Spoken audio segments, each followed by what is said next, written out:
was 52 years old, I went back to school to become a certified professional midwife, doing out-of-hospital maternity care.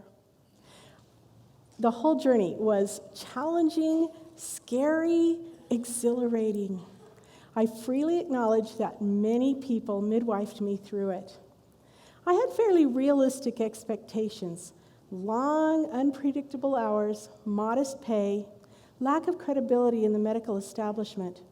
But I put on my big girl pants and persevered because I have a passionate admiration for the exquisite design of the birth process. What I really love is to see a woman face her fears, make that transformational journey, and greet her baby on the other side. It is a privilege to be a watcher at the gates of life and motherhood. When I said that people had midwifed me through my education, I didn't mean that figuratively. The word midwife comes from the Old English, with woman. To midwife means to assist to bring forth. I'd like to propose midwifing as a basic attitude that promotes collaboration over competition in a variety of settings, not just maternity care. After all, not very many people get to assisted births. It's possible that some of you don't even want to. But we can all experience the satisfaction of seeing someone we have helped bring forth. In fact, we are all midwives to other people. They're not birthing a baby, but they're nurturing a dream, or they're making a difficult journey. Take a minute and think of someone you know who is trying to lose weight, learn a new job, write a book, start a business, overcome addiction, or anything else that's difficult. You offer support, but you may not have thought of this as midwifing.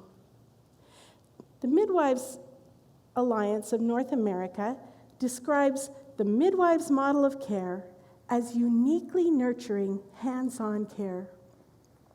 Several large studies have shown that this model greatly reduces complications such as prematurity and cesarean section. I came to see the Midwives model as a template for collaboration, and I started experimenting with it in a variety of different relationships. I'm not the first to have thought of that. If you do a search of effect of culture on organizational success, you can find a dozen articles, studies that show that a good culture in any business or organization really drives productivity. In fact, the culture statement of WorldNet reads, "A great culture helps people deliver their best work." I like that one. A nurturing culture is created when we see each individual as important and we set up the environment to help them succeed. This is midwifing. You know, when I first started observing prenatal and postpartum exams, I had a hard time understanding why they take 45 minutes to an hour. It only takes 10 minutes to get a blood pressure, palpate baby's position, and listen to fetal heart tones. The rest is educational, emotional, and social support. Quite honestly, at first, this sounded like a lot of chit-chat to me. And sometimes I even had a hard time staying awake. But that changed as I became more involved with the clients and more invested in their well-being. Suddenly I realized this is not social chit-chat. As Terry Pratchett would say, it is the soul and center of midwifery. I'd like to share some of the things I've learned. So here's Midwifery 101 in 3 easy lessons. Lesson 1, believe. We have to choose to believe in someone if we're going to help them.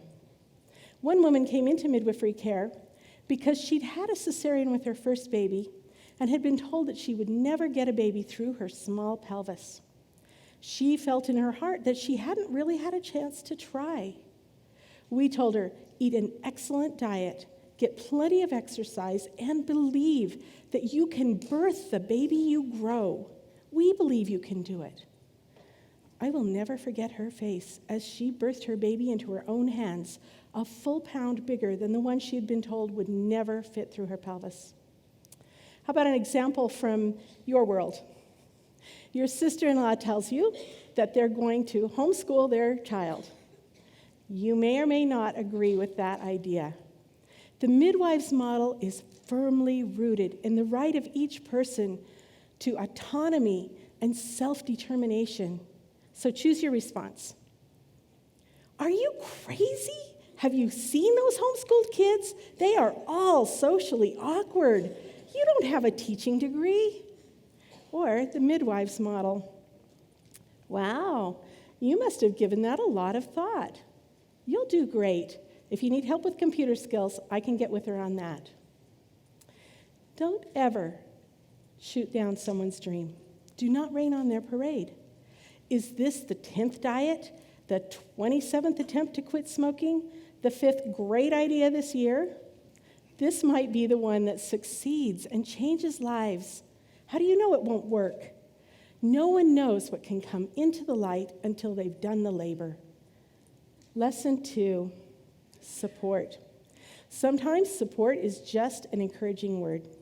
Sometimes it requires time and attention. One of the births I attended as a student was a first baby for a young woman who had endured a lot of social pressure because of her decision to give birth without pain medication. She had a strong inner drive to try.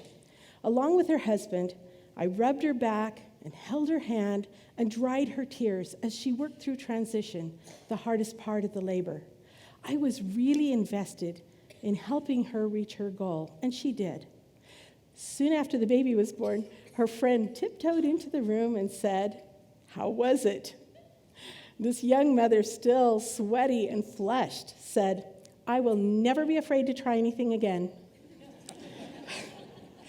That's when I discovered what is truly rewarding. How about another example? Someone you know is trying to write a book. You could say, "Sure, I'll read your draft. You said you were having trouble getting your characters to come alive. Let's see what you have so far, and maybe I can offer some insight." That's time and attention. We support. We don't take over. It's always their journey, not ours. If we can find joy in a supporting role, we can see the people around us bring forth the best that's in them. And this is a key to leadership. One of the things that is beautiful about birth is the delicate interplay of the hormones. Because of this interplay, progress in labor is dependent on keeping the mother relaxed and supported. If we intimidate, frighten, or patronize her, the labor becomes dysfunctional because the dance of the hormones has been interrupted. Incidentally, this is the same for all mammals. It's also true for our children, our coworkers, our employees, our students. They will make progress when they feel safe and supported, and not otherwise. Authoritarianism, rigid hierarchical structures breed resentment, bullying, and foot dragging. Fear destroys every act of creation. Lesson 3, don't give up. One mother labored for 2 days with a second baby, which is unusual. It's normally the first baby that's the longest and the hardest. There wasn't anything wrong with mother or baby, and she was very determined. So we supported her by trying all the tricks we could to get labor to progress. She labored in the tub and in the shower. She labored on the bed. She labored on her hands and knees. She squatted on the floor. We kept her fed and hydrated and monitored the baby. But by the end of the second day, we were getting exhausted too. I was preparing to transport to hospital when she suddenly started pushing like she meant it. That stage was also longer than average. Finally, that baby was born. Sunny side up and forehead leading, one of the most difficult presentations. Don't ever give up. If someone is willing to hang in there and try, they deserve a midwife. Of course, as we all know, sometimes things don't go according to plan. Some dreams miscarry. Some mothers and babies need hospital care, medication, or even surgery. They have still made a great journey. There's still a birth to celebrate. A good midwife points this out, and we can do the same for the people around us who might be discouraged or feeling as though they have failed. Point out what they did accomplish and give them the faith and the courage to get up the next morning. We all need that when our dreams get stuck. There, you've finished the course, and you're ready to midwife the people around you.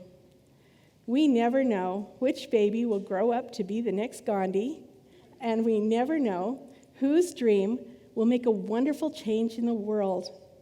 It's an honor to be a part of that beautiful birth. Thank you.